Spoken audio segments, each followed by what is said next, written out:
ప్రార్థన చేసుకొని దేవుని యొక్క వాక్యాన్ని మనందరం కూడా నేర్చుకుందాం. ప్రార్థన. మహాపరిశుద్ధుడైన తండ్రి, ఇది నాన్న సాయంకాల వేళలో నీ బిడ్డలమైన మమ్మల్ని అందరినీ కృపతో జ్ఞాపకం చేసుకున్నా. దయగలిగిన నీ ప్రేమను బట్టి నీ పాదాలు పట్టుకొని నిన్ను స్తుతిస్తున్నాను నాయన.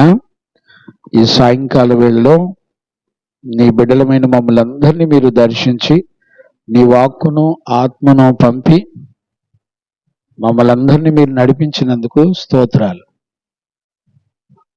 యేసు నామములో అడిగి పొంది ఉన్నాము తండ్రి, ఆమేన్. ప్రార్థన ఆలకించి కృపనిచ్చిన యేసయ్యకు స్తోత్రము చేయుదుము. స్తోత్రం స్తోత్రం స్తోత్రం స్తోత్రం స్తోత్రం. తండ్రి కుమార పరిశుద్ధాత్మ దేవునికి స్తోత్రము చేయుదుము. స్తోత్రం స్తోత్రం స్తోత్రం స్తోత్రం స్తోత్రం. ఆమేన్. తీసే అవసరం తీసే. రైట్. Praise the lord. చూడన్నా, మనందరం కూడా మొదటి తిమోతి పత్రికలో మొదటి అధ్యాయము 6వ వచనం నుండి 11 వచనాల వరకు మనందరం కూడా నేర్చుకుంటున్నాము. ప్రభు యొక్క ఆత్మ మనందరికీ సహాయం చేసి నడిపించునుగాక. ఆమేన్. మంచిది. మనందరం కూడా ఆ లేఖన భాగాలను మనం చదువుకుందాం. మొదటి తిమోతి పత్రిక మొదటి అధ్యాయము 6 నుంచి 11 వరకు ఒకసారి మనందరం కూడా చదువుకుందాం.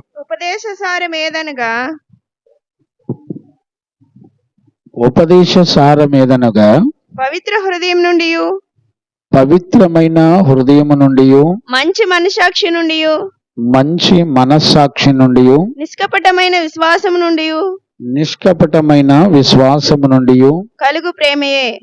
కలుగు ప్రేమయే కొందరు వీటిని మానుకొని తొలగిపోయి తాము చెప్పు వాటినైనను. ఇక్కడ నుంచి చూడండి, 6వ వచనం నుండి గమనించండి. కొందరు వీటిని మానుకొని తొలగిపోయి తాము చెప్పు వాటినైనను నిశ్చయమైనట్టు రూఢిగా పలుకు వాటినైనను గ్రహింపకపోయినను ధర్మశాస్త్రోపదేశకులై ఉండకోరి నిష్ప్రయోజనమైన ముచ్చట్లకు తిరిగిరి. అయినను శ్రీమంతుడగు దేవుడు నాకు అప్పగించిన ఆయన మహిమగల సువార్త ప్రకారము ధర్మశాస్త్రము ధర్మ విరోధులకును అవిధేయులకును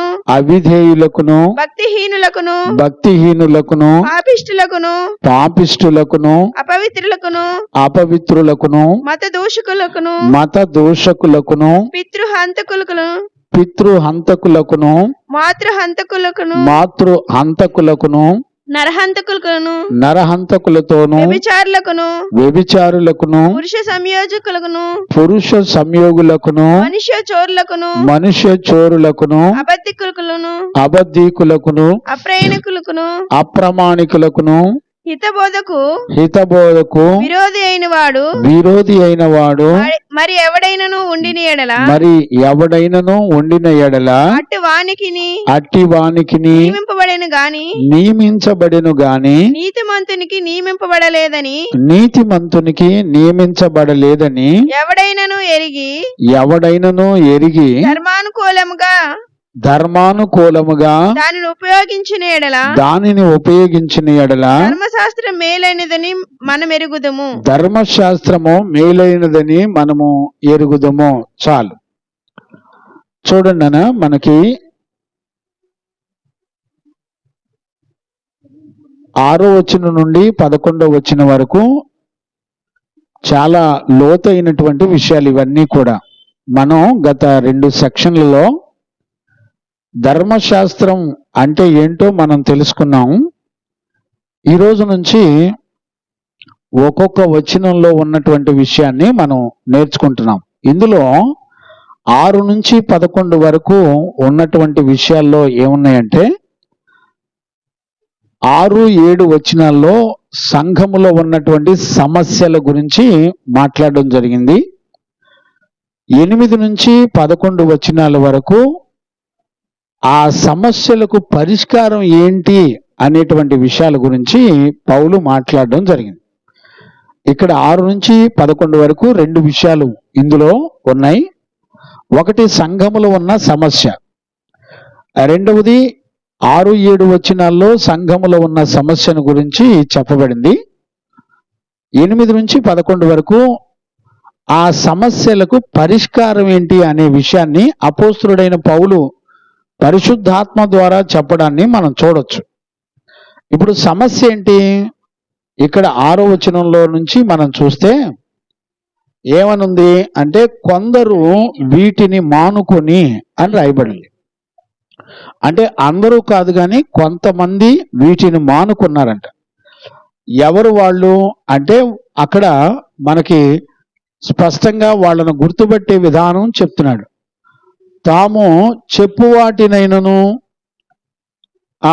నిశ్చయమైనట్టు రూఢిగా పలుకు వాటినైనను గ్రహింపకపోయినను. ఇంతకీ ఏంటంటే, వాళ్ళు చెప్పేది బోధించేది గ్రహించకపోయినను అంటే వాళ్ళకి అసలు ఏం తెలియదు. కానీ వాళ్ళు గ్రహింపకపోయినా కూడా వాళ్ళు ఎలాగుంటారంటే, ధర్మశాస్త్ర సంబంధమైన బోధకులుగా ఉండగోరి అంటే ఉండాలని కోరుకున్నారు అని అర్థం. చూడండి, వాళ్ళు ఏం చెప్తున్నారో వాళ్ళకి తెలీదు. వాళ్ళు ఏది నిశ్చయమైనట్టు బల్లగుద్ది చెప్తున్నారో వాళ్ళకి తెలీదు అని చెప్తున్నాడు. ఇలాంటి వాళ్ళు ఎలా ఉంటారంట? వాళ్ళు ధర్మశాస్త్ర సంబంధమైన బోధకులుగా ఉంటారు. ఇక్కడ మనం గుర్తుపట్టాల్సిన పాయింట్ ఏంటంటే, ఇక్కడ ధర్మశాస్త్ర సంబంధమైన బోధకులు వేరు, సువార్త సంబంధమైన బోధకులు వేరు. సువార్త బోధ వేరు, ధర్మశాస్త్ర సంబంధమైన బోధ వేరు. ఇక్కడ చూడండి, ఇక్కడ మనం గుర్తుపట్టాల్సింది ఏంటంటే, మనం సువార్తను గనుక వింటే సంఘములో పిల్లలు అపోస్తుల ద్వారా సంఘాలకు ప్రకటించబడిన సువార్తను గనుక వింటే వాళ్ళు సువార్తకు పరిచారకులు అవుతారు. మరలా చెప్తున్నాను, జాగ్రత్తగా అర్థం చేసుకోండి. సిలువను గూర్చినటువంటి సువార్తను గనుక వింటే ఈ సువార్త ఎవరికి అప్పగించబడిందంటే అపోస్తులకు అప్పగించబడింది. అపోస్తుల చేత అప్పగించబడిన సువార్త విన్నప్పుడు ఎవరైనా కానీ సువార్తకు పరిచారకులు కావాలి. లేకపోతే సువార్త పక్షాన సువార్థికులు గాను, బోధకులు గాను, ప్రవక్తలు గాను, అపోస్తులు గాను మనందరం కూడా సేవలో ఉండాలి. కానీ ఇక్కడ ఒక విచిత్రాన్ని మనం చూడొచ్చు. ఏం చూస్తున్నామంటే, ధర్మశాస్త్ర సంబంధమైన బోధకులుగా మేము ఉంటామని కోరుకుంటున్నారు. అంటే దాని అర్థం ఏంటి? ధర్మశాస్త్రం ఎందుకు ఎవరి కొరకు ఇవ్వబడిందో వాళ్ళకి అర్థం కావటంలా. మరలా చెప్తున్నాను, జాగ్రత్తగా అర్థం చేసుకోండి. ధర్మశాస్త్రం ఎవరి కొరకు ఎందుకు ఇచ్చాడు అన్నది వాళ్ళకి తెలియకపోయినా ధర్మశాస్త్ర సంబంధమైన బోధకులుగా ఉండాలని కోరుకుంటారంట. ఇప్పుడు చూడండి, అంటే ఇప్పుడు వాళ్ళకి అపోస్తుల ద్వారా ప్రకటించబడిన సువార్త వింటున్నారా సంఘాల్లో, లేకపోతే ధర్మశాస్త్ర సంబంధమైన సువార్తను వింటున్నారా?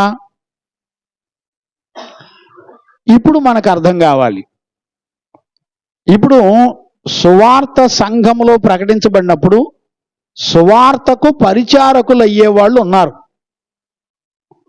అందులో అందరూ కాదు కానీ కొంతమంది ధర్మశాస్త్ర సంబంధమైన బోధకులుగా ఉండడానికి ఇష్టపడతారు. వీళ్ళెవరు అంటే అసలు ధర్మశాస్త్రం అంటే ఏంటో కూడా వీళ్ళకి తెలియదు. ధర్మశాస్త్రం ఎందుకు దేవుడిచ్చాడు అనే విషయాలు సుమారుగా లాస్ట్ సెక్షన్లో, అంతకుముందు సెక్షన్లో 2 సెక్షన్లో కూడా 10 విషయాలు చెప్పడం జరిగింది.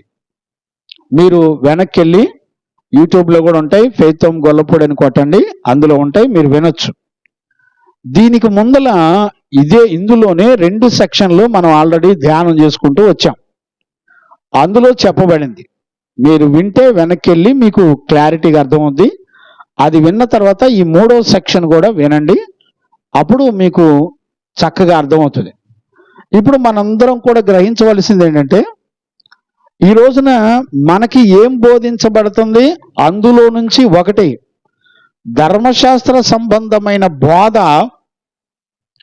సువార్త అపోస్తుల ద్వారా ప్రకటించబడిన సువార్తలో నుండి మోసగించబడి ధర్మశాస్త్ర సంబంధమైన బోధకులుగా అవుతున్నారు ఒకటి.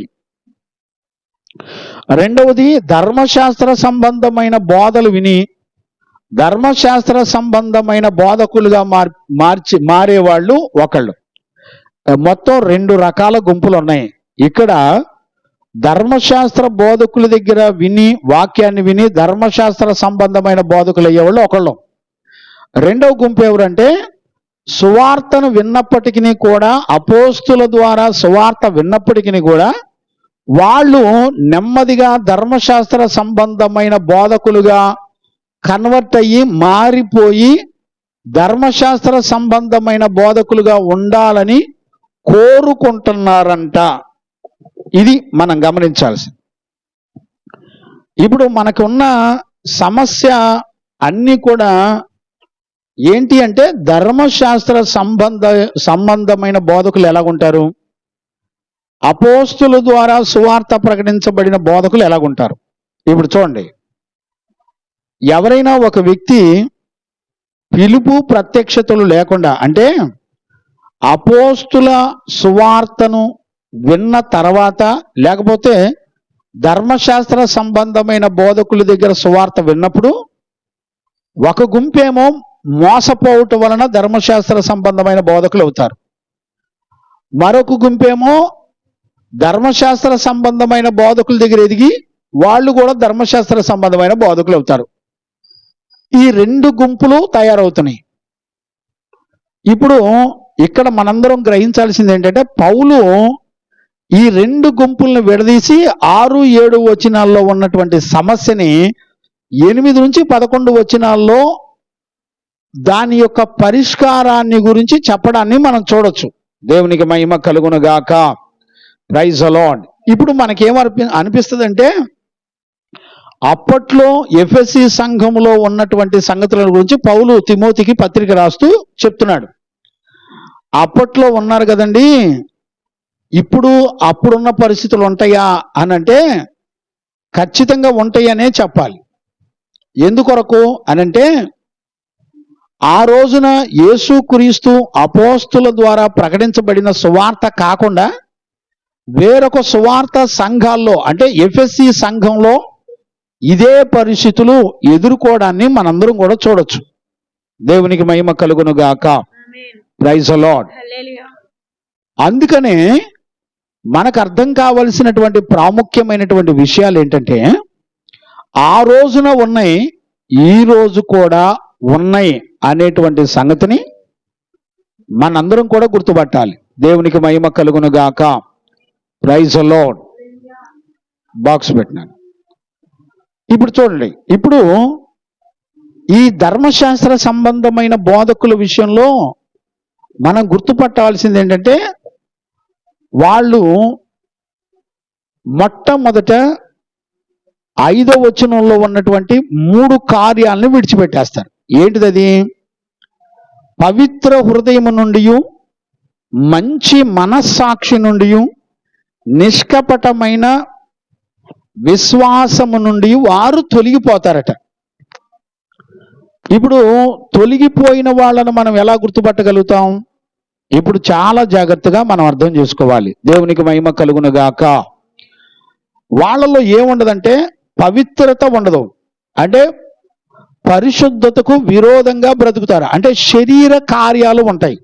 మరలా చెప్తున్నాను, జ్ఞానంగా అర్థం చేసుకోండి. శరీర కార్యాలు ఉంటాయి. ఇది పెట్టు, ఇది పెట్టు, సరిగా పెట్టు, సౌండ్ పెట్టు కొంచెం.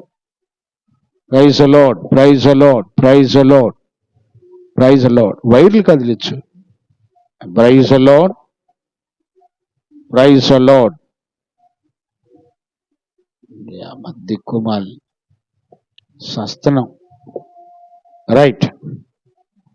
ఇప్పుడు జాగ్రత్తగా మనం అర్థం చేసుకోవలసినటువంటి విషయాన్ని గమనించాలి. దేవునికి మహిమ కలుగును గాక. ఆమేన్. Praise lord. హల్లెలూయా. ఇప్పుడు చూడండి, 8వ వచనం చదివేటప్పుడు మనకి క్లారిటీగా పౌలు చక్కగా విడదీసి చూపిస్తూ ఉంటాడు. ఈ ధర్మశాస్త్ర సంబంధమైన బోధకుల్లో ఏముండదంటే పవిత్రమైన హృదయం ఉండదు. అంటే హృదయంలో ఉండు దానిని బట్టి మీ నోరు మాట్లాడును అని రాయబడింది. ఇప్పుడు చూడండి, వాళ్ళ నోటి వెంట వచ్చేటువంటి పరిస్థితులు, మాటలు మనం గుర్తుపట్టగలిగితే, మనం అర్థం చేసుకోగలిగితే మనకు అర్థమైపోద్ది. వాళ్ళ హృదయంలో నుండి వచ్చే మాటలు ఏవి చూసినా పవిత్రతకు సంబంధించిన మాటలు ఉండవు. ఏముంటాయి? డబుల్ మీనింగ్ మాటలు ఉంటాయి. పవర్ ఆన్ చేయి.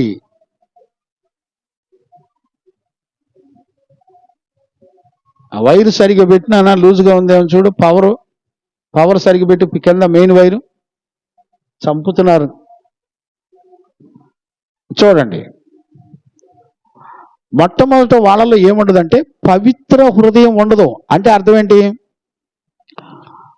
మీ హృదయంలో ఉండు దానిని బట్టి మీ నోరు మాట్లాడుతూ ఉంటది. ఇప్పుడు నోటి నిండా బూతులు, నోటి నిండా మంచి చెడు ఏం జరిగిందో తెలుసుకోకుండా మాట్లాడేటువంటి చెడ్డ మాటలు ఎన్నో ఉంటాయండి.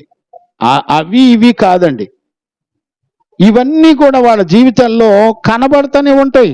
మనందరం కూడా గ్రహించుకొని అర్థం చేసుకోగలగాలి. దేవునికి మహిమ కలుగును గాక. ఆమేన్. పవిత్రత గురించి వాళ్ళకి ఏమాత్రం ఆలోచన ఉండదు. వాళ్ళకి ఏదన్నా సమస్య వచ్చిందంటే ఇమ్మీడియట్గా వాళ్ళ నోట బూతుల ద్వారా, చెడ్డ తలంపుల ద్వారా వాళ్ళ ఆలోచనని నెరవేర్చుకుంటూ ఉంటారు. రెండవది ఏంటంటే మంచి మనస్సాక్షి ఉండదు. అంటే వాళ్ళు ఏం మాట్లాడుతున్నారు, దేని గురించి భయపడాలి, దేవుని ఎదుట దేని గురించి భయపడాలి అనేది వాళ్ళకి తెలీదు. దేవునికి మహిమ కలుగును గాక. గొట్టాలు వినపడుతూనే లేదు చూడు ముందర. Praise lord. కిందకి వెళ్ళండి ఒకసారి. వినిపించట్లేదా? తీసే బాక్స్ తీసే అబ్బాయి, తీసే. పనికి మాలని చంపుతున్నారు నన్ను. తీసే. Praise lord. దేవునికి మహిమ కలుగును గాక. ఆమేన్. ఇప్పుడు చూడండి, వాళ్ళకి మంచి మనస్సాక్షి కూడా ఉండదు. అంటే వాళ్ళు ఏం మాట్లాడుతున్నారు, ఏం చూస్తున్నారు, ఏం గ్రహిస్తున్నారు, వాళ్ళకి ఏది ఉండదండి. దేవుడు అపోస్తుల ద్వారా సంఘాలకు ప్రకటించబడిన సంగతులు వాళ్ళకి ఏవి పట్టవు. ఇప్పుడు చూడండి, అపోస్తులు ఎక్కడైనా దినాలు కానీ తద్దినాలు కానీ ఎక్కడైనా చేశారండి? యేసు ప్రభు చనిపోతే ఆయనకు దినం కానీ జ్ఞాపకార్థ కూటం కానీ, శిష్యులు 12 మంది చనిపోయారు, ఎక్కడైనా జ్ఞాపకార్థ కూటాలు కానీ ఎక్కడైనా పెట్టారండి?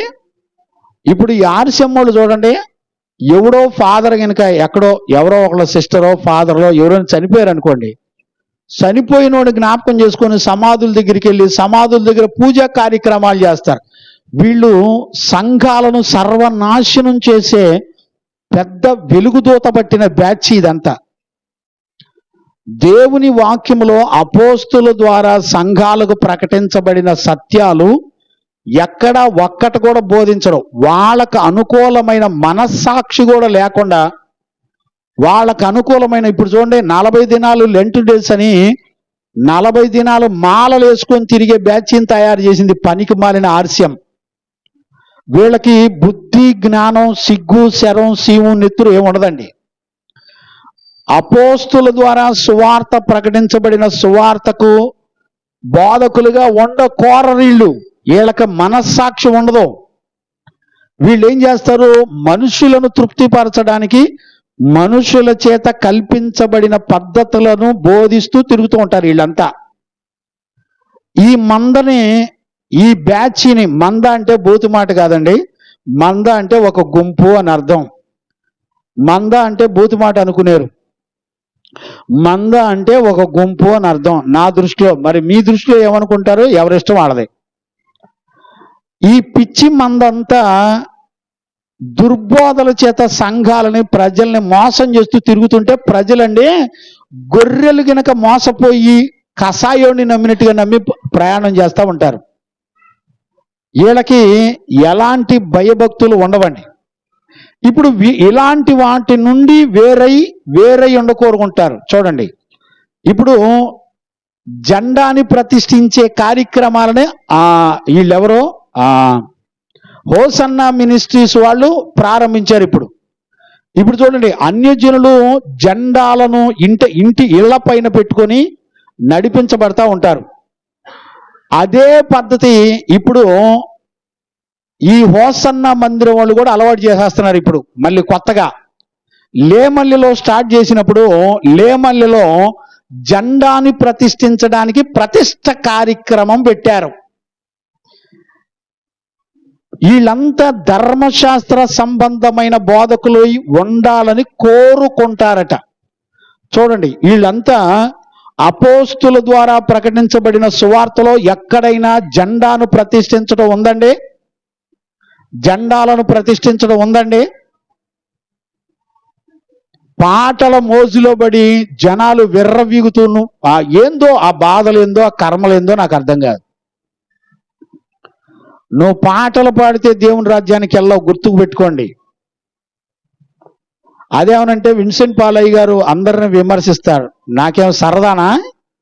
అపోస్తులు ఎక్కడా ఇలా మనుషుల చేత కల్పించబడిన పద్ధతులను బోధించలా, ఎక్కడా ఇలాంటి అలవాట్లు చెయ్యలా.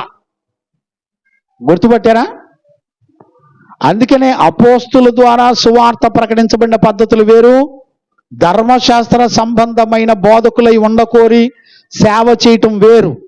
ఇక్కడ జరుగుతున్న మోసం ఏంటంటే, సువార్త విన్న తర్వాత ఎవడైనా ధర్మశాస్త్ర సంబంధమైన బోధకుడై ఉంటానని ఎవడైనా అంటాడా? ఆలోచించండి మీరు. సువార్త నిజంగా అపోస్తుల ద్వారా ప్రకటించబడిన సువార్త గనక వింటే ఎవడో కూడా నేను ధర్మశాస్త్ర సంబంధమైన బోధకుడుగా ఉంటానని ఎవడో అనడం. అంటే ఇప్పుడు 6వ వచనంలో ఏమంటున్నారు? మళ్ళీ చదువునా వచనాన్ని. వీటిని మానుకొని తొలగిపోయి ఏం మానుకున్నారు? పవిత్ర హృదయం నుండి, మంచి మనస్సాక్షి నుండి, నిష్కపటమైన విశ్వాసం నుండి తొలగిపోయి తాము చెప్పు వాటినైనను నిశ్చయమైనట్టు రూఢిగా పలుకు వాటినైనను గ్రహింపకుండా పోయినప్పటికీ కూడా ధర్మశాస్త్రోపదేశకులై ఉండరు. ఇప్పుడు చూడండి, సువార్త విన్నవాడు ఎవడైనా, అపోస్తుల దగ్గర సువార్త విన్నవాడు ఎవడైనా సరే ధర్మశాస్త్ర సంబంధమైన బోధకులుగా ఉంటామని అంటాడు ఎవడన్నా? కానీ వీళ్ళు అంటున్నారు. అంటే అర్థం ఏంటి? వాళ్ళ పితరులు, పాత నిబంధన కాలంలో ఉన్న పితరులు ఏం చేశారో అది చెయ్యాలని కోరుకుంటా ఉంటారు వీళ్ళంతా. మీరు కావాలంటే బైబిల్లో చూడండి, యేసు ప్రభు మాట్లాడిన మాటలు మీరు గుర్తుపట్టగలిగితే ఎంత ధన్యులో. చూడండి, నేను 2 మాటలు మీకు చూపిస్తాను. చూడండి, యోహాను సువార్త 5వ అధ్యాయము 39వ వచనాన్ని మనందరం కూడా చదువుకుందాం. యోహాను సువార్త 5వ అధ్యాయము 39వ వచనాన్ని చదవండి నాన్న. ఆయన నాకు అనుగ్రహించిన దాని అంతట్లో నేనేమీ పోగొట్టుకొనక. నాన్న 5:35-39 చదువు. మీలో 5వ అధ్యాయం 39వ వచనం. లేఖనముల యందు మీకు నిత్య జీవం కలదని. 5 చదువు బిడ్డ. మీలో ఆయన వాక్యం నిలిచి ఉండలేదు. లేఖనముల యందు మీకు నిత్య జీవము కలదని తలంచుచు వాటిని పరిశోధించుచున్నారు. ఇక్కడ చూడండి, సాక్ష్యమిచ్చుచున్నవి. ఇక్కడ మీరు జాగ్రత్తగా అర్థం చేసుకుంటే ఇక్కడ 2-3 రకాల గుంపులు, అంటే ధర్మశాస్త్ర సంబంధమైన బోధకులు మాట్లాడుతున్నారు. వాళ్ళని దేవుడు యేసుక్రీస్తు ప్రభు ఏమంటున్నాడో చూడండి, మీరు జాగ్రత్తగా అర్థం చేసుకోండి. చదవండి నాన్న. లేఖనముల యందు మీకు నిత్య జీవము కలదని తలంచుచు వాటిని పరిశోధించుచున్నారు. అవే చూడండి, నన్ను గూర్చి సాక్ష్యం ఇచ్చుచున్నవి. లేఖనాలలో నిత్య జీవం ఉందని వాళ్ళు వెతుకుతున్నారంట. కానీ ఆ లేఖనాలన్నీ కూడా యేసుక్రీస్తును గురించి చెబుతున్నాయని చెప్తున్నాడు. ఎవరు? యేసు ప్రభువే స్వయంగా చెప్తున్నాడు. నాయనా, మీరు లేఖనాలు, ప్రవక్తలు ఏ విషయాల గురించి బోధించారో, మోషే ధర్మశాస్త్రంలో ఏ విషయాల గురించి చెప్పడ్డాయో అవన్నీ కూడా నా గురించే చెప్పబడ్డాయి అని చెప్తున్నాడు. వీళ్ళు లేఖనాలలో నిత్య జీవాన్ని ఎతుకుతున్నారంట. ఆ నిత్య జీవం ఎవరంటే యేసుక్రీస్తు. అంటే లేఖనం ఎవరి దగ్గరికి తీసుకెళ్తుంది అంటే నిత్య జీవమై ఉన్న యేసుక్రీస్తు దగ్గరికి తీసుకెళ్తుంది. అంతేగాని లేఖనం ఎప్పుడు కూడా ధర్మశాస్త్ర సంబంధమైన బోధకులుగా ఉంచదు. ఇప్పుడు మనం చాలా జాగ్రత్తగా అర్థం చేసుకోవాలి. చదువునానా, కంటిన్యూ చేయనా. లేఖనముల యందు మీకు నిత్య జీవము కలదని తలంచుచు వాటిని శోధించుచున్నారు. అయితే అవే నన్ను గూర్చి సాక్ష్యం ఇచ్చుచున్నవి. అయితే మీకు జీవము కలుగునట్లు మీరు నా యొద్దకు రానుల్లరు. నేను మనుషుల వలన మహిమ పొందువాడను. చూడండి, నేను మనుషుల వలన మహిమ పొందువాడను కాను, నేను మిమ్మును ఎరుగుదును. దేవుని ప్రేమ మీలో లేదు. చూసారండి, దేవుని ప్రేమ మీలో లేదు. నేను నా తండ్రి నామమున వచ్చి ఉన్నాను. మీరు నన్ను అంగీకరింపరు. మరి ఒకడు తన నామమున వచ్చిన పక్షమున వానిని అంగీకరించుదురు. చూడండి, యేసుక్రీస్తు తండ్రి నామములు అంటే పరిశుద్ధమైన నామమును బట్టి ఆయన వచ్చాడు. ఇప్పుడు పరిశుద్ధతను బట్టి ఒక దైవజనుడు వచ్చి బోధిస్తే నీ శరీరంలో పాప నియమం చచ్చిపోయి నీ రక్త మాంసాల్లో శరీర వాంఛలు సుఖభోగాలు పక్కన పెట్టి పరిశుద్ధతకు నీ శరీరాన్ని అప్పగించుకోవాలని పరిశుద్ధమైన సంగతులు ఏ దైవజనుడైనా బోధిస్తే వాళ్ళ దగ్గరికి ఎవడు రాడు. గమనించారా మీరు? మరి ఎవరి దగ్గరికి వస్తారు? క్రిస్టమస్లు, గుడ్ ఫ్రైడేలు, ఈస్టర్లు, పెళ్లి రోజులు, దినాలు, తద్దినాలు, పుట్టినరోజులు, సంవత్సరికాలు, జ్ఞాపకార్థ కోట ఇలాంటివి చేసే వాళ్ళ దగ్గరికి సంతోషంగా వెళ్తారు వీళ్ళంతా. ఇప్పుడు చూడండి, ఇక్కడ ఉచితంగా సువార్త ప్రకటించబడుతుంది కదా, ఇక్కడికి ఎవడు రాడు. ఇళ్లలోనైనా కూర్చుంటారు కానీ వచ్చి వాక్యం వినటానికి ఒళ్ళు బద్ధకం. మళ్ళీ ఎవరి ఇళ్లలోనైనా కోటం పెట్టుకుంటూ పిలిస్తే వస్తారు, కోటానికి వస్తారు కానీ వాక్యం ఉచితంగా ప్రకటిస్తుంటే ఇళ్లలోనైనా ఖాళీ కూర్చుంటారు కానీ వచ్చి వాక్యం వినటానికి మాయ రోగాలు వస్తాయి. ఏమంటే తప్పించుకోలేరు. మీ సండే మీ చర్చిలకి మీరు వెళ్ళండి. ఏమంటే వచ్చి వాక్యం వినటానికి ఏమైంది మీకు? ఉచితంగానేగా. మీరు మా సంఘం అని నేనేం చెప్పుకోనే. అర్థమైందండి? మీకు అర్థం కాదులేండి. మీకేం అర్థమవుతాయి అంటే ఇరుగు పొరుగు వాళ్ళు పిలితే కోటానికి వెళ్తారు, కానీ సంఘంలోకి వచ్చి దైవజనుడు చెప్పే వాక్యం కరెక్టా కాదా అని తెలుసుకొని వాక్యం విని మారు మనసు పొందుదామనే ఆలోచన మాత్రం రాదు. ఇక్కడ వర్గ విభేదాలు. ఆ సంఘానికి మనం వెళ్ళకూడదు, ఈ సంఘానికి మనం వెళ్ళకూడదు, అసలు దేన్ని సంఘం అంటాడో కూడా తెలియదండి. వీళ్ళు ధర్మశాస్త్ర చూడండి, అపోస్తుల ద్వారా ప్రకటించబడిన సువార్త విన్న తర్వాత కూడా వీళ్ళు ధర్మశాస్త్ర సంబంధమైన సువార్త వినాలని వీళ్ళు వెళ్ళిపోతారంట. మీరు గుర్తుపట్టగలుగుతున్నారా? దేవునికి మహిమ కలుగునుగాక. Praise the lord. ఇప్పుడు చూడండి,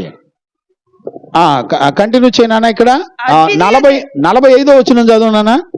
మీరు ఆశ్రయించుచున్న మోషే, లేకపోతే 5:45 చదువు. అదే 5:45 వచనం. మీరు ఆశ్రయించుచున్న మోషే మీ మీద నేరము మోపువాడు అతడు నన్ను గూర్చి రాశాను గనుక, అతడు మోషే కూడా యేసుక్రీస్తును గురించి రాశాడు గనక మీరు మోషేను నమ్మినట్టయినా నన్నును నమ్ముదురు. ఇప్పుడు చూడండి, మోషేని నమ్ముతారు కానీ యేసు ప్రభుని నమ్మటల్లా. ఇప్పుడు చూడండి, ప్రపంచంలో ఇశ్రాయేలీలు నేటికి మోషే రాసిన ధర్మశాస్త్రాన్ని నమ్ముతున్నారు కానీ ఆ ధర్మశాస్త్రం ప్రవక్తలు రాసిన ఆ యేసుక్రీస్తును గురించినటువంటి సంగతులను మాత్రం నమ్మట్లా. ఇదేనండి ఇప్పుడు ఇశ్రాయేలు ప్రజలు 12 గోత్రాల్లో ఉన్న వాళ్ళందరూ కూడా నేటికిని ఈ ధర్మశాస్త్రం ఏ యేసుక్రీస్తును గురించి బోధించిందో ఆ యేసుక్రీస్తును గురించి నమ్మటల్లా. వీళ్ళు ధర్మశాస్త్రాన్ని నమ్మి ధర్మశాస్త్ర సంబంధమైన పండగలు, ఆచారాలు, గొడారాల పండగలు, చెత్త పండగలు పేరు పెట్టుకొని ప్రజలను దగ్గరుండి మోసం చేస్తున్న పెద్ద బ్యాచి. ఏమండి సువార్త మహాసభలను పెడితే రారండి, పండగ అని చెబితే వస్తారంట. మనుషులను సంతోషపెట్టి చేసేది ఏది కూడా దేవుణ్ణి కలుసుకోవడానికి ఉపయోగపడదు. అందుకనే ఇక్కడ ధర్మశాస్త్ర సంబంధమైన బోధకుల గురించి యేసుప్రభు ఏమన్నాడంటే వాళ్ళు ముచ్చట్ల తట్టుకు తిరుగుతారు అని రాశాడు. ఏండి మనుషులు చెప్పుకునే ముచ్చట్లు ఉంటాయి చూసారా. ఇప్పుడు ధర్మశాస్త్రంలో ఈ బాక్స్ ఏమో వచ్చి చావట్లే. ఇప్పుడు చూడండి, ధర్మశాస్త్రంలో మనం గమనించినట్లయితే ధర్మశాస్త్ర సంబంధమైన మోషే రాసిన పద్ధతిలో పండగలు, ఆచారాలు చూడండి. గలతీ పత్రిక 4వ అధ్యాయం 9వ వచనం నుంచి 10వ వచనం వరకు చదవండానా. గలతీ పత్రిక 4వ అధ్యాయం 9వ వచనం నుంచి చదువునానా. ఇప్పుడు మీరు దేవుని ఎరిగిన వారును వీళ్ళంతా దేవుణ్ణి ఎరిగిన వారును మరి విశేషముగా దేవుని చేత ఎరగబడిన వారునే ఉన్నారు గనుక, దేవుని చేత ఎరగబడిన వారై ఉన్నారు గనుక బలహీనమైనవి నిష్ప్రయోజనమైనవి చూసారా, నిష్ప్రయోజనమైన మనుషుల ముచ్చట్ల తట్టుకు తిరిగారు. ధర్మశాస్త్ర సంబంధమైన వాడు మనుషుల చేత కల్పించబడిన ముచ్చట్ల తట్టుకు తిరుగుతాడు. వీళ్ళకి దేవుని భయం ఉండదు. చదువునానా. నిష్ప్రయోజనమైన మూలపాఠముల తట్టు, నిష్ప్రయోజనమైన మూలపాఠాల తట్టు కంటే అర్థం ఏంటి? వాళ్ళ పితరులు ఏదైతే అనుసరించారో మూలపాఠాల తట్టు వాళ్ళు చేసినట్టు చేస్తారు. అంటే మన పైన నాయకులుగా ఉన్న వాళ్ళు ధర్మశాస్త్ర సంబంధమైన పండగలు చేస్తే మనం కూడా పండగలు చేస్తాం. మన పైన ఉన్న నాయకులు ధర్మశాస్త్ర సంబంధమైన బోధకులుగా ఉండకోరి ఇష్టపడి ధర్మశాస్త్ర సంబంధమైన బోధలు చేస్తే పండగలు, క్రిస్టమస్లు, గుడ్ ఫ్రైడేలు, ఈస్టర్లు చేస్తే మనం కూడా చేస్తాం. ఇవే నిష్ప్రయోజనమైన ముచ్చట్ల తట్టుకు తిరగటం అంటే. చదువునానా. నిష్ప్రయోజనమైన మూలపాఠముల తట్టు మరలా తిరగనేలా మునుపటి వలె మరలా వాటికి దాసులై ఉండగోరనేలా మీరు దినములను, మాసములను, ఉత్సవ కాలములను, దినములను, సంవత్సరములను, ఉత్సవ కాలములను ఆచరించుచున్నారు. మీ విషయమై నేను పడిన కష్టం వ్యర్థమైపోవునేమోనని మిమ్మల్ని గూర్చి నేను భయపడుతున్నాను. ఖచ్చితంగా వాక్యం చెప్తుంది. ఇక వీళ్ళంతా ఏం చేస్తారంటే ధర్మశాస్త్ర సంబంధమైన బోధకులు ఏం చేస్తారంటే క్రిస్టమస్లు, గుడ్ ఫ్రైడేలు ఏండి ఇక చూడండి ఏది కావాలంటే అది. గుర్తుపట్టారా? ఇంకొక విషయం చెప్పనా ఏమండి, ధర్మశాస్త్ర సంబంధమైన బోధకులు నియమం ప్రకారం మందిరాలు కట్టరు. దేవుడు చేతగానోడు అన్నట్టుగా, ఏండి దేవుడు అన్యాయస్తుడు అన్నట్టుగా ఎవరు ఎక్కడ పడితే అక్కడ స్థలాలు ఆక్రమించుకొని మందిరాలు కట్టుకొని దేవుడు ఇది మమ్మల్ని దీవించాడు, ఆశీర్వదించాడు అని చెప్పుకునే రకాలు ఎక్కువ. ఏండి ప్రభు ఎక్కడైనా మందిరాలని ఆక్రమించుకొని కట్టుకొని ఆరాధనలు చేయమని ఎక్కడైనా చెప్తాడండి? బైబిల్ చరిత్రలో ఎక్కడైనా ఉందా? చూపించండి నాకు. ఎక్కడా కనపడదండి. దేవుడు చెప్పని విషయాలన్నీ కన్ఫామ్గా దేవుడే ఇది చెప్పాడు, ఇది మనకిచ్చాడు, ఆశీర్వదించాడు అని బల్లగుద్ది బోధిస్తారంట. ఎక్కడ నేర్చుకున్నారు నాన్న మీరు? లేఖనాల్లో చూసారా ఎప్పుడన్నా? అందుకనే లేఖనాలతో సంబంధం లేకుండా వీళ్ళు ధర్మశాస్త్ర సంబంధమైన బోధకులే ఉండాలని కోరుకుంటారంట. గమనించారండి? చదువునానా. ఇప్పుడు మెయిన్ వాక్యంలోకి వెళ్ళినానా, 1 తిమోతి పత్రికలోకి వెళ్ళి కంటిన్యూ చేయి 8వ వచనం నుంచి. అక్కడ అయినను శ్రీమంతుడకు దేవుడు. ఇప్పుడు చూడండి, చక్కగా అర్థం చేసుకోండి. అపోస్తులుడైన పౌలు చెప్పడాన్ని మనం చూడొచ్చు. శ్రీమంతుడగు దేవుడు నాకు అప్పగించిన ఆయన మహిమగల సువార్త ప్రకారము. ఇప్పుడు చూడండి, అపోస్తులుడైన పౌలుకి దేవుడు అప్పగించిన మహిమగల సువార్త ప్రకారంగా ధర్మశాస్త్రం ఎలాగుంటుందో చెప్తున్నాడు. నా మాట అర్థం చేసుకోండి. అపోస్తులుడైన పౌలు శ్రీమంతుడగు దేవుడు పౌలుకు అప్పగించిన సువార్త ద్వారా ధర్మశాస్త్రం దేనికి సంబంధించిందో చెప్పాడు. అంటే అపోస్తుల ద్వారా ప్రకటించబడిన సువార్త నీకు అర్థమైతేనే కానీ ధర్మశాస్త్ర సంబంధమైన బోధకులు ఎట్టుంటారో తెలియదు నీకు. ఇప్పుడు చూడండి, ఇప్పుడు శ్రీమంతుడగు దేవుడు అనే మాటకి అర్థం ఏంటి? శ్రీమంతుడు అంటే అర్థం ఏంటి? శ్రీమంతుడు అనంటే అర్థం ఏంటో తెలిసిన, అన్నీ కలిగి ఉన్నవాడు, ఏ కొదువ లేనివాడు, ఆయనకు సమస్తము కలిగి ఉన్నవి, ఆయనకు ఏ కొదువ లేదు, ఆయనకి ఏ తక్కువ లేకుండా అన్ని కాలాల్లో అన్ని పరిస్థితుల్లో తనకేది కావాలంటే అది కలిగి ఉన్నవాడే శ్రీమంతుడు అంటారు. మళ్ళా చెప్తాను, అర్థం చేసుకోండి. అన్నీ ఉన్నవాడు, ఏది కొదువ లేనివాడు, ఏది కొదువ లేనివాడయుండి అన్ని కలిగిన వాడయుండి అన్ని కాలాలలో అన్ని పరిస్థితుల్లో అన్నీ ఉన్నవాడు. అంతేకాకుండా ఇతరులకు కూడా అన్ని పరిస్థితుల్లో అన్ని కాలాల్లో సహాయం చేసేవాడు. వారినే శ్రీమంతుడు అంటాడు. ఇప్పుడు శ్రీమంతుడు అంటే డబ్బున్నవాడు కాదు. శ్రీమంతుడు అంటే డబ్బున్నవాడు అని భ్రమపడకూడదు. డబ్బున్నవాడు ఒక రోజున ఓళ్ళ బండ్లు అవుతాయి, బండ్లు ఓడలు అవుతాయి. అర్థం చేసుకోండి జ్ఞానంగా. కనుక శ్రీమంతుడు అనంటే ఈ భూమండలం మీద, పరలోకమందును భూమి మీదను శ్రీమంతుడైన వాడు దేవుడొక్కడే. ఎందుకంటే అన్ని కాలాలలో అన్నీ ఉన్నవాడు. ఇది లేదు అని అనుకోవడానికి వీల్లేదు. లేకపోతే ఆయన దగ్గర ఉన్నవి తరిగిపోతాయి, కరిగిపోతాయి అనుకోవడానికి వీల్లేదు. అలాంటి వారినే శ్రీమంతుడు అని అంటారు. అర్థమైందని నేను అనుకుంటున్నాను. అంతేకాకుండా తనకు కలిగిన సమృద్ధిలో నుండి ఎంతమందికైనా అన్లిమిటెడ్, ఎలాంటి వారికైనా ఎంతమందికైనా ఆయన సమృద్ధిగా ఇవ్వగలిగిన వాడు అని అర్థం శ్రీమంతుడు అంటే. ఇప్పుడు చూడండి, అలాంటి శ్రీమంతుడు మహిమ కలిగిన సువార్తను అపోస్తులుడైన పౌలుకి ఇచ్చాడంట. ఏ మనుషుల చేత బోధించబడలా. ఎక్కడుంటది ఈ మాట? గలతీ పత్రిక 1వ అధ్యాయం 12వ వచనంలోన చూడండి. నాన్న, నాకు ఎవరు బోధించలేదు గాని మనుషుని వలన ఈ సువార్తను దానిని నేను పొందుకోలేదు గాని నాకెవ్వరూ కూడా బోధించలేదు గాని యేసుక్రీస్తు బయలుపరచుట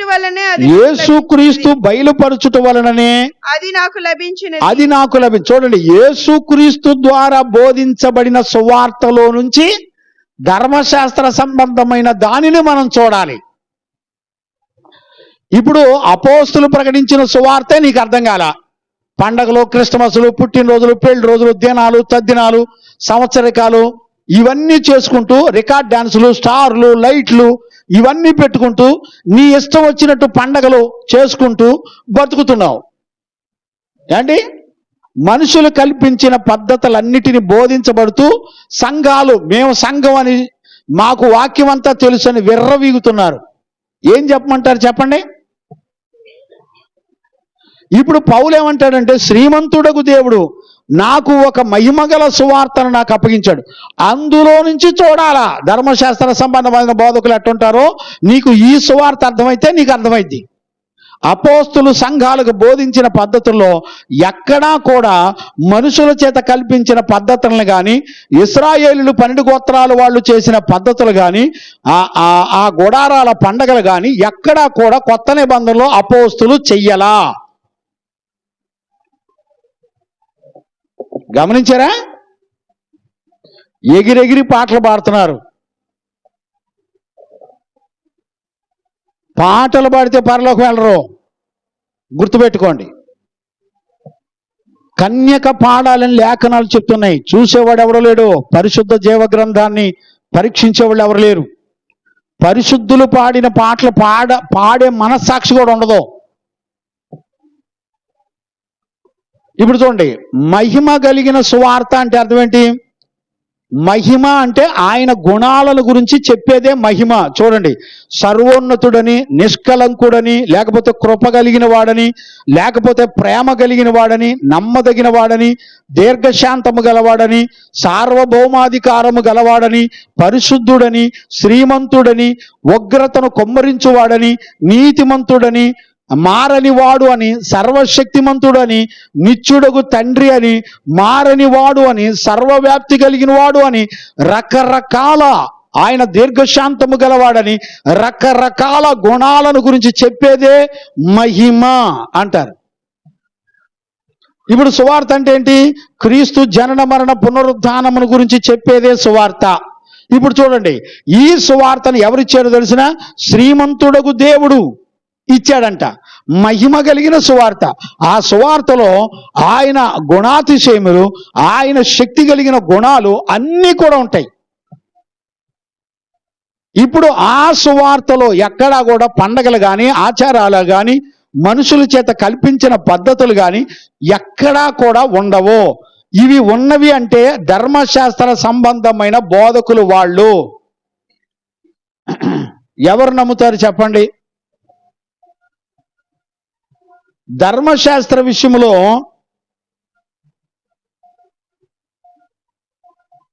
మనందరం చచ్చిన వారమై ఉండాలని దేవుని యొక్క వాక్యం చెప్తుంది. ఎవరు నమ్ముతున్నారు చెప్పండి? ఈ రోజున నమ్మేవాళ్ళు ఎవరూ లేరు. అందుకనే ఈ ధర్మశాస్త్రం ఎవరికో 8వ వచనం నుండి చెప్తున్నాడు పౌలు. ఏమని చెప్తున్నాడు? కంటిన్యూ చేయనా? మొదటి తిమోతి ధర్మ విరోధకులను. ఇప్పుడు చూడండి, అక్కడ సుమారుగా 15 రకాల మనుషులను గురించి, వాళ్ళ గుణాలను గురించి చెప్పాడు. ధర్మశాస్త్రం ఇంకా చాలా ఉన్నాయండి బైబిల్లో. ధర్మశాస్త్రం ఎవరికి సంబంధించి అంటే నీతిమంతుల కొరకు కాదు.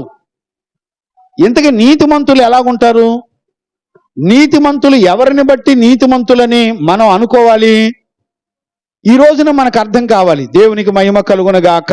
ఆమేన్. Praise the lord. హల్లెలూయా. ఇక్కడ చదవండి నాన్న, రోమాపత్రిక చదవండి నాన్న. రోమాపత్రిక 6వ అధ్యాయము 14-15 వచనాలు చదవండి నాన్న.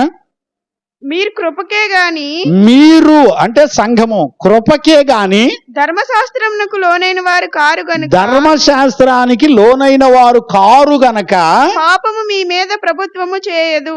పాపము మీ మీద ప్రభుత్వము చేయదు. కృపలో నువ్వు గనక యేసుక్రీస్తు యొక్క కృపకు లోబడి ఉన్నట్టయితే, కృప కింద ఉంటే, నువ్వు ధర్మశాస్త్ర సంబంధమైన పాపము నిన్ను ఏలుబడి చెయ్యదు. అట్లైన ఎడల కృపకే గాని ధర్మశాస్త్రమునకు లోనగు వారము కామని. ధర్మశాస్త్రమునకు లోనగు వారము కామని. ఇంతగా ధర్మశాస్త్రం లోనవటం అంటే అర్థం ఏంటి? అంటే వాళ్ళు ప్రేమ కలిగి, అంటే పరిశుద్ధ పవిత్ర హృదయము నుండి, మంచి మనస్సాక్షి నుండి, నిష్కపటమైన విశ్వాసము నుండి వాళ్ళు తొలగిపోయి వాళ్ళకై వాళ్ళు ధర్మశాస్త్ర సంబంధమైన బోధకులుగా ఉంటామని కోరుకుంటారు. అంటే ఇష్టపడతారు. గమనించారా? అట్లైన ఎడల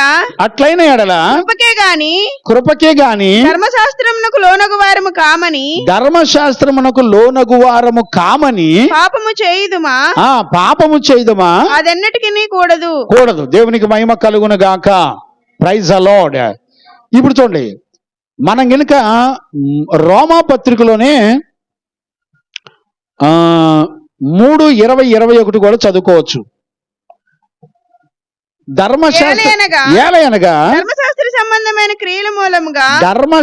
సంబంధమైన క్రియల మూలముగా ఏ మనుషుడు కూడా ఆయన దృష్టికి నీతిమంతుడని తీర్చబడడు. చూడండి, దేవుని దృష్టికి నీతిమంతుడని తీర్చబడడు. ఖచ్చితంగా చెప్తుంది. ధర్మశాస్త్రం వలన ఆ, పాపమనగా ధర్మశాస్త్రం వలన పాపమనగా ఎట్టిదో తెలియబడుచున్నది. ఆ, ఇట్లుండగా ధర్మశాస్త్రమునకు ధర్మశాస్త్రమునకు వేరుగా ఆ, దేవుని నీతి చూడండి, ధర్మశాస్త్రానికి వేరుగా దేవుని నీతికి బయలుపరచబడింది. దానికి ధర్మశాస్త్రమును ప్రవక్తలను సాక్ష్యమిచ్చు దానికి గురించి సాక్ష్యం ఇచ్చారు. ధర్మశాస్త్రానికి వేరుగా దేవుని నీతి బయలుపరచబడింది. దేవునికి మహిమ కలుగునుగాక. Praise the lord. మీరు చదువుకోండి, ఇంటికి వెళ్ళిన తర్వాత రోమా పుస్తకం 2వ అధ్యాయం 17 నుంచి 20 వరకు చదువుకోండి. అంటే నాకు టైం లేదు, సరిపోదు. ఆ 22 వరకు కూడా చదువుకోండి. రోమా పత్రిక 2వ అధ్యాయం 17వ వచనం నుంచి 22 వరకు చదువుకోండి, మీకు అర్థమవుతుంది. ఇప్పుడు చూడండి, అందుకని చూడండి, రోమా పత్రిక 8వ అధ్యాయం 2వ వచనం కూడా చదువునానా. రోమా పత్రిక జీవమునిచ్చు ఆత్మ యొక్క క్రీస్తు యేసు నందు ఉన్న జీవమునిచ్చు ఆత్మ యొక్క నియమము పాప మరణముల నియమము నుండి నన్ను విడిపించెను. ఎట్లనగా ధర్మశాస్త్రం దేనిని గమనించారా? ధర్మశాస్త్రం దేనిని చేయజాలకపోయినో దానిని దేవుడు చేసెను. జ్ఞానంగా అర్థం చేసుకోండి. ఇప్పుడు చూడండి, వీళ్ళంతా మోషే చెప్పిన పద్ధతులను వెతుకుతున్నారు. ఇప్పుడు ఈ రోజుల్లో కూడా వాళ్ళ పైన నాయకులు ఏ పద్ధతులు చెప్తే, ధర్మశాస్త్ర సంబంధమైన పండగలు ఆచారాలు ఏ పద్ధతులు చెప్తే ఆ పద్ధతులే చేస్తున్నారు. అంతేగాని యేసు క్రీస్తు ద్వారా మనకు అనుగ్రహించబడిన నీతిని బట్టి, ఇప్పుడు చూడండి, ధర్మశాస్త్రం మొత్తం యేసు క్రీస్తు నెరవేర్చి ముగించెను అని రాయబడి ఉంది. చూడండి, మీరు రోమా పత్రిక 10వ అధ్యాయం 4వ వచనం చదువునానా. విశ్వసించు ప్రతివానికి నీతి కలుగుటకై క్రీస్తు ధర్మశాస్త్రమునకు సమాప్తి అయి ఉన్నాడు. చూడండి, ఆయన నెరవేర్చి సమాప్తం చేశాడు, ముగించేశాడు. అంటే అర్థం ఏంటి? ఇక ధర్మశాస్త్రంతో నీకేం పని లేదు. ధర్మశాస్త్ర సంబంధమైన పండగలు కానీ ఆచారాలు కానీ, విభూది బుధవారం అని కానీ, లేకపోతే 40 రోజులు లెంట్ డేస్ అని కానీ, ఎక్కడా కూడా అపోస్తులు కొత్త నిబంధన సంఘములకు ఎక్కడా కూడా సువార్త బోధించలా. శ్రీమంతుడకు దేవుడు మహిమగల సువార్తలో ఎక్కడా ఇలాంటి పద్ధతులు ఆచారాలు సంఘాలకు నేర్పలా. మరి ఇప్పుడు పాస్టర్లు సంఘాలకు ఏం నేర్పుతున్నారు చెప్పండి? ఏమండి, ఎవరికైనా అర్థమవుతుందండి? దైవజనుడు కడుపులో పేగులు తెగేటట్టు అరుస్తున్నాడు. ఎవరికి అర్థం కావట్లా. నేను నిన్న ఒక సిస్టర్ చెప్తుంది నాకు, ఈరోజు మధ్యాహ్నం ఒక సిస్టర్ నాకు ఫోన్ చేసి చెప్తుంది, ఒక ఊరిలో దిష్టిలాగా తీసి పాస్టర్ల దగ్గరుండి విశ్వాసుల యొక్క బట్టలు ఇప్పించి, ఆ బట్టలు, దిష్టిని తీసినటువంటి వస్తువులు ఇవన్నీ కూడా అర్ధరాత్రి మిట్ట మధ్యాహ్నం 4 రోడ్ల మధ్యలో ఇసిరి పారేస్తున్నారంట. ఎవరో ఎన్ని చేయించేది? పాస్టర్లే. ఈ రోజున పాస్టర్లే మాస్కులు కవర్లు వేసుకొని ప్రార్థనలు చేస్తున్నారు. పాస్టర్లే. భయం, కరోనా వస్తుందేమోనని, వ్యాధులు రోగాలు వస్తాయేమోనని భయమేమో. అంటే సంఘానికి ఒక దైవజనుడు ఏ మాదిరి చూపించాలి? ఏ మాదిరి చూపించాలండి? యేసు ప్రభు ఏ మాదిరి చూపించాడు? ఈ రోజుల్లో సత్యానికి చోటిచ్చే వాళ్ళు లేరండి. అబద్ధాలని, దుర్బోధనల్ని, ధర్మశాస్త్ర సంబంధమైన బోధకుల్ని వెంబడించి బ్రతుకుతున్నారు ఇవాళ రోజున. దుఃఖంతో బాధపడుతూ ఈ సత్యవాక్యాల్ని బోధిస్తున్నాం. ఎవరికి అర్థం కావట్లా. ఈ రోజున గుర్తుపట్టే వాళ్ళు ఎవరు కూడా లేరు.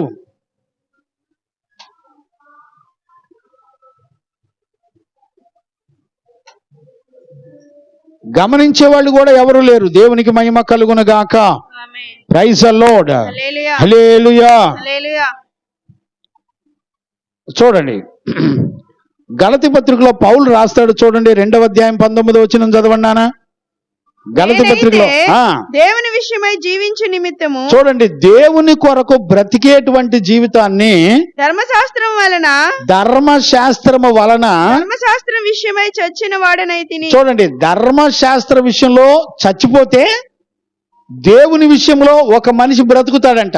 ఏమండి, పౌలుకి మహిమ కలిగిన సువార్త, శ్రీమంతుడకు దేవుడు మహిమ కలిగిన సువార్త పౌలుకి ఇస్తే, ఆ సువార్త పౌలు విని తెలుసుకున్న తర్వాత పౌలు ఏమంటున్నాడంటే, నేను ధర్మశాస్త్ర సంబంధమైన విషయాల్లో చచ్చిన వాడనైతిని.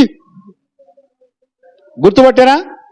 చచ్చిపోయిన వాడనైతిని అని చెప్తున్నాడు. ఇప్పుడు మనం కొత్త నిబంధన సంఘంలో మనందరం ఉండి మనందరం ధర్మశాస్త్ర సంబంధమైన విషయాల్లో చచ్చిన వారమై ఉన్నామండి. పండగలు, ఆచారాలు, ఏం బతుకులండి. గుర్తుపట్టే వాళ్ళు ఎవరు లేరు. అందుకనే ధర్మశాస్త్రం వలన నీతిమంతులైతే యేసుక్రీస్తు చనిపోవటం వ్యర్థమే అని రాశాడు. అక్కడ 21 కూడా చదువునానా? గలతీ పత్రిక 2:21 కూడా చదువునానా? నేను దేవుని కృపను నిరర్ధకము చేయను, దేవుని కృపను నేను నిరర్ధకము చేయను, నీతి ధర్మశాస్త్రం వలనైతే ఆ పక్షమందు క్రీస్తు చనిపోవుట నిష్ప్రయోజనమే. చూశారండి, ఒక ధర్మశాస్త్రం కనుక ఒక మనిషిని నీతిమంతుడిగా చేసేటట్టయితే యేసుక్రీస్తు వచ్చి ప్రాణం పెట్టడం వేస్టే, అది వ్యర్థమైపోద్ది. క్రీస్తు ప్రాణం పెట్టిందంతా కూడా వేస్ట్ అయిపోద్ది. అందుకని గలతీ సంఘంలో పౌలు చెప్తున్నాడు, నాయన 4:9 నుంచి 10 వచనాల్లో చెప్పింది అదే. మీరు మీ పితరుల యొక్క పారంపర్య ఆచారముల చేత గైకొంటూ వ్యర్థమైన నిష్ప్రయోజనమైన పండుగలు, దినములు, సంవత్సరములు, మాసములు మీరు అనుసరించి నడుస్తున్నారు కాబట్టి అపోస్తులు పడిన ప్రయాస మీ పట్ల వ్యర్థమైపోవునేమోనని అపోస్తులుడైన పౌలు బాధపడుతున్నాడు. ఎవరికన్నా అర్థమైందండి? ఆ రోజున పౌలు బాధపడుతున్నాడు, ఈ రోజున మేము బాధపడుతున్నాం. సంఘానికి మాత్రం దిగులు చెంతే ఉండట్లే. ఏం చెప్పమంటారు చెప్పండి? దేవునికి మహిమ కలుగునుగాక. Praise the lord. చూడండి, అక్కడే గలతీ పత్రిక 5:4 కూడా చదువునానా? 5వ అధ్యాయం 4వ వచనం, నీతిమంతులను తీర్చబడే వారెవరో, మీలో ధర్మశాస్త్రము వలన నీతిమంతులని తీర్చబడగోరు వాడెవడో, వాడు క్రీస్తులో నుండి బొత్తిగా వేరు చేయబడి ఉన్నాడు. కృపలో నుండి తొలగిపోయి ఉన్నారు. చూసారా? కృపలో నుండి, క్రీస్తులో నుండి బొత్తిగా కొట్టివేయబడి తొలగించబడిపోయారు మీరు. అంతే. ధర్మశాస్త్ర సంబంధమైన ఒక్క దానిని మీరు అనుసరించిన, ఆ పద్ధతులు ఒక్కటి మీలో కనపడిన, మన బ్రతుకుల్లో దేవుని కృపలో నుండి, యేసు క్రీస్తులో నుండి వేరైపోయి కొట్టివేయబడతాం. ఏమండి, నేను చెప్పే మాటలండి, భయం కలగట్లా? ఈ రోజున భయం లేదండి, ఎవరికి కూడా భయం లేదు. దేవుని వాక్యం చెబుతుంటే పాస్టర్ని, దైవజనులను, సత్యవాక్యాన్ని బోధిస్తున్న సేవకుల్ని తిట్టి దూషించి భయంకరంగా వేధిస్తున్నారండి. దేవుడేం ఊరుకోడు, జాగ్రత్త. ఒక రోజు వస్తుంది, ఆ రోజు నువ్వు చనిపోయిన వెంటనే పాతాళంలో ఉంటావు, గుర్తుపెట్టుకో. ఏమండి, క్రీస్తు జీవంలో నుండి, ఆయన కృపలో నుండి మీరు కొట్టివేయబడతారు, మీరు గెంటివేయబడతారని రాశాడండి పౌలు. ఏమండి, పౌలు సత్యం చెప్పట్లేదా? ఈ రోజున నీతివంతులైన సేవకులు, పరిశుద్ధులు సత్యవాక్యాన్ని బోధించట్లా? అపోస్తులు సంఘాలకు ఎక్కడైనా పిచ్చి పద్ధతులు నేర్పారండి? ఉద్యోగం చేసేవాడు పాస్టరా నీకు? ఏమండి, ఉద్యోగం చేసే పాస్టర్ గారికి వాడికి ఇదే గొల్లపులో స్థలాన్ని రాసి ఇచ్చాడండి పనికి మాలినోడు. వాడికి బుద్ధి జ్ఞానం లేదు. ఒరే నాయన, ఉద్యోగం చేస్తూ వాక్యం చెప్పేవాడు అటు సేవకుడు కాదురా బాబు. మీకు బుద్ధి జ్ఞానం ఇంత గుడ్డోళ్ళు అయిపోయి బతుకుతున్నారు. భయం లేదు మీకు? ఏం చూసుకోండి రా నాయన, గర్వం. దేవుని లేఖనాలు ఏం చెప్తున్నాయో చూసే పని లేదా?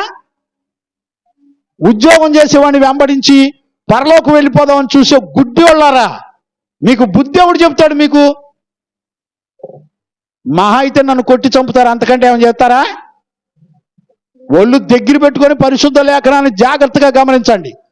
ధర్మశాస్త్రం వలన నీతిమంతుడు అవ్వాలని కోరుకుంటే వాడెట్టి పరిస్థితుల్లోనూ దేవుని కృపలో నుండి, యేసు క్రీస్తులో నుండి కొట్టివేయబడతాడని డైరెక్ట్గా రాశాడు పౌలు. మహిమ కలిగిన సువార్త అంటే ఏంటో రోమాపత్రిక అంతా చదవండి, మీకు అర్థమైంది. రోమాపత్రిక మొత్తం మహిమగల సువార్తకు ఉన్నటువంటి డెఫినేషన్ అంతా వివరంగా రాశాడు అపోస్తలుడు అయిన పౌలు. మీకు ఓపుకుంటే ఆ సువార్త నిజంగా ఆ మహిమ కలిగిన శ్రీమంతుడకు దేవుడు మీకు ఆ మహిమ కలిగిన సువార్త ప్రకటిస్తే మీరు సువార్త విన్న తర్వాత ఎన్నడూ ధర్మశాస్త్ర సంబంధమైన బోధకులుగా మీరు ఉండలేరు. మీరు ధర్మశాస్త్ర సంబంధమైన బోధకులుగా కోరుతున్నారు అంటే మీరు స్వనీతి పరులు అని అర్థం చేసుకోండి. శ్రీమంతుడకు దేవుని మహిమ ద్వారా సువార్త అపోస్తుల ద్వారా ప్రకటించబడిన సువార్త కాకుండా వేరొక సువార్త మీరు ప్రకటించిన, మీరు నమ్మిన వాడు శాపగ్రస్తుడవునుగాక అని రాశాడు. భయం లేదండి మీకు? విశ్వాసము వెల్లడి కాకముందు ధర్మశాస్త్రం అండి. చదవండి, మీకు గలతీ పత్రిక 3వ అధ్యాయం 23వ వచనం కూడా చదువునానా? విశ్వాసము వెల్లడి కాకమునుపు, విశ్వాసము వెల్లడి కాకముందు ఇక ముందుకు బయలుపరచబడబోవు, ఇక ముందుకు బయలుపరచబడబోవు విశ్వాసము అవలంబింపవలసిన వారముగా, విశ్వాసము అవలంబింపబడిన వారముగా చెరలో ఉంచబడినట్టు మనము ధర్మశాస్త్రమునకు లోనైన వారమైతిమి. చూసారా? నీతి వెల్లడి కాకమునుపు అంటే యేసుక్రీస్తు ప్రత్యక్షం కాకమునుపు ధర్మశాస్త్రం. ఇప్పుడు వీళ్ళంతా ఎలా ఉండాలని కోరుకుంటారంట? వీళ్ళకి అసలు ధర్మశాస్త్రం కూడా తెలీదు. అందుకనే పౌలు ఏమన్నాడంటే, అసలు వీడు చెప్పు వాటినైనను రూఢిగా బల్లగుద్ది బోధించే వాటినైనను వాడు ఎరగడు, వాడు గ్రహించడు, వాడు ఏం చెప్తున్నాడో వాడికి అర్థం కాదు. వాడు అందుకనే ధర్మశాస్త్ర సంబంధమైన బోధకులుగా ఉండాలని కోరుకుంటారంట, వాళ్ళు ఇష్టపడతారు. అలాంటి వాళ్ళ దగ్గరికి వెళ్ళి మీరు విని దేవుని ప్రభువుని కలుసుకోవడానికి మీరు సిద్ధపడుతున్నారంటే మిమ్మల్ని మీరు మోసం చేసుకొని నాశనానికి నరకానికి వెళ్ళిపోతారు, గుర్తుపెట్టుకోండి. ఈరోజు ఒక దైవజనుడిగా నేను బతిలాడుతున్నానండి. ఎక్కడ చూసినా చూడండి, ధర్మశాస్త్రం ఏమని చెప్తుందో మీరు చూడండి. కావాలంటే కొరింథీ పత్రిక చదువునానా? ఒక్కటి చెప్పి ముగిస్తాను. 1 కొరింథీ పత్రిక 14వ అధ్యాయం 3-4 వచనాలా, లేకపోతే చూడున్నానా? 34 చూడు. 1 కొరింథీ పత్రిక స్త్రీలు సంఘంలో 14 34 చదువునానా? స్త్రీలు సంఘంలో మౌనంగా ఉండవలెను. చూడండి, స్త్రీలు సంఘములో మౌనంగా ఉండవలెను, వారు లోబడవలసిందే గాని మాట్లాడుటకు వారికి సెలవు లేదు. ఇలాగ ధర్మశాస్త్రమును చెప్పుచున్నది. చూడండి, ధర్మశాస్త్రం చెప్తుందంటే ధర్మశాస్త్రమే స్త్రీ సంఘములో కాపరిగా బోధకుడిలాగా ఉండటానికి వీల్లేదని ధర్మశాస్త్రమే చెప్తుంది. మరి ధర్మశాస్త్రం కంటే కొత్త నిబంధన నీతి డబల్ కదండి. కొత్త నిబంధన నీతి అధికమైంది కదండి. కొత్త నిబంధన నీతిలో ఎక్కడైనా స్త్రీని సంఘ కాపరిగా పెట్టాడండి బైబిల్లో? ఈ రోజున స్త్రీలను సంఘ కాపరులుగా పెట్టుకొని మేము పెద్ద ఇంటర్నేషనల్ గొప్ప సేవ చేస్తున్నామని నమ్ముకొని బతికి నడిపించబడేవాళ్ళు మోసగించబడుతున్నారు. మీరు వాక్యం చూసుకోండి. అరే, ధర్మశాస్త్రమే ఒప్పుకోవట్లా, కొత్త నిబంధన ఎలా ఒప్పుకుంటుందండి? స్త్రీ బహిష్టు ఇశ్రాయేలీల పాపంతో పోల్చబడిందండి. ఎక్కడైనా కొత్త నిబంధనలో అపోస్తుల ద్వారా సంఘాల కాపరులుగా స్త్రీలను పెట్టారండి ఎక్కడైనా? మీరు ప్రకటన పుస్తకం 2వ అధ్యాయం 20వ వచనం చదవండి, ముగిస్తాను. ప్రకటన పుస్తకం 2వ అధ్యాయం 20వ వచనం చదవండి. అయినను నీ మీద తప్పు ఒకటి మోపవలసి ఉంది. ఏమనగా తాను ప్రవక్తికి అని చెప్పుకొనుచున్న యెజబెలను స్త్రీని నీవు ఉండనిచ్చుచున్నావు. జారత్వం చేయుటకు, అది సంఘములో ఉన్న సంఘాన్ని జారత్వము చేయుటకును, విగ్రహములకు బలిచ్చిన వాటిని తినుటకును అది నా దాసులకు అది నా దాసులకు బోధించుచు. చూడండి, పాస్టర్లను కూర్చోబెట్టి ఆడోళ్ళు వాక్యం చెప్తారంట. అంత్య దినాల్లో దేవుడు 7 సంఘాలకు తీర్పు తీర్చేటప్పుడు దేవుడు నిలదీసి అడుగుతున్నాడండి సంఘాన్ని, ఒరే పాస్టర్ నీకు బుద్ధి ఉందంటరా? ఆడవాళ్ళను సంఘంలో కాపరిగా పెట్టి, ఆడవాళ్ళు సంఘంలో కాపరిగా ఉంటే వాళ్ళంట ఏం బోధిస్తారో చెప్తున్నాడండి దేవుడు. వాళ్ళు విగ్రహారాధన చెయ్యొచ్చు, వ్యభిచారం చెయ్యొచ్చు అని సంఘంలో పాస్టర్లను కూర్చోబెట్టి బోధిస్తుందని ప్రకటన గ్రంథం 2వ అధ్యాయం చెప్తున్నాడు. దానికి అసలు మారు మనసే లేదు. చదువున్నాను. అది నా దాసులకు బోధించుచు వారిని మోసపరుచుచున్నది. మారు మనసు పొందుటకు నేను దానికి సమయం ఇచ్చితిని గాని అది తన జారత్వమును విడిచిపెట్టక మారు మనసు పొందనొల్లకపోయెను. ఇదిగో నేను దానిని మంచమును పట్టించేదను. దానితో కూడా వ్యభిచరించువారు దాని క్రియల విషయమై మారు మనసు పొందితేనే గాని నేను వాళ్ళని బహుశ్రమల పాలు చేస్తానని దేవుడే స్వయంగా మాట్లాడుతున్నాడు. ఎవరి సంఘాలలో స్త్రీ సేవకులను కూర్చోబెట్టి బోధిస్తుందంటే భయపడే వాళ్ళు ఎవరు లేరు ఈ రోజున. దేవుని ఈ వాక్యం చెప్పాల్సి వస్తే ఏం చెప్తారు చెప్పండి? ఇదే వాక్యాన్ని సంఘంలో బోధించాలి. ఏం చెప్తారు? ఏమని చెప్తారు?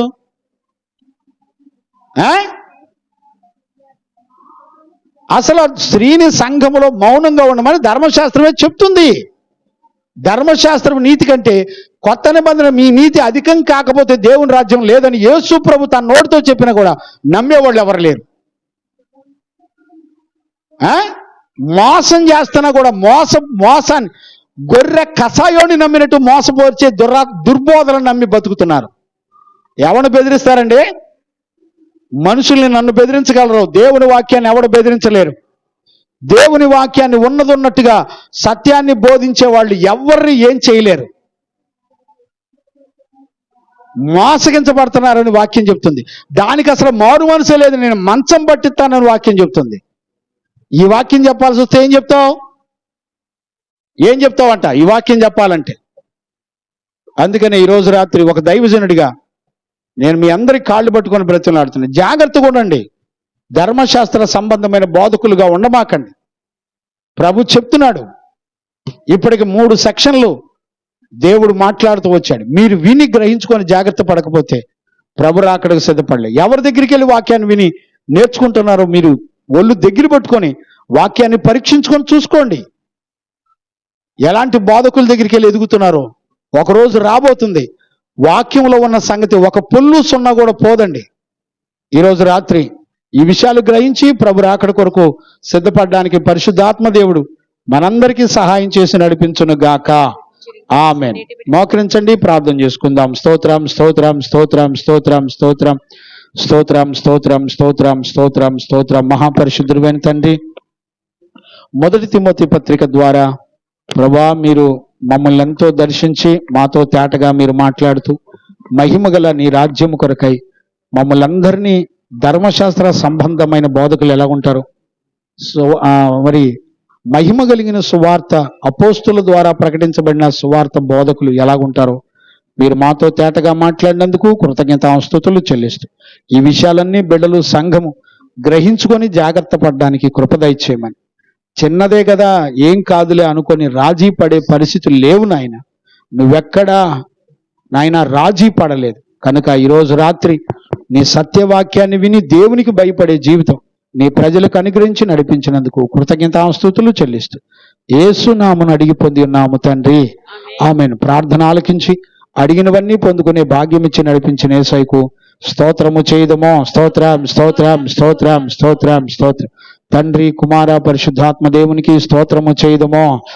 స్తోత్రం స్తోత్రం స్తోత్రం స్తోత్రం స్తోత్రం స్తోత్రం. ఆమేన్.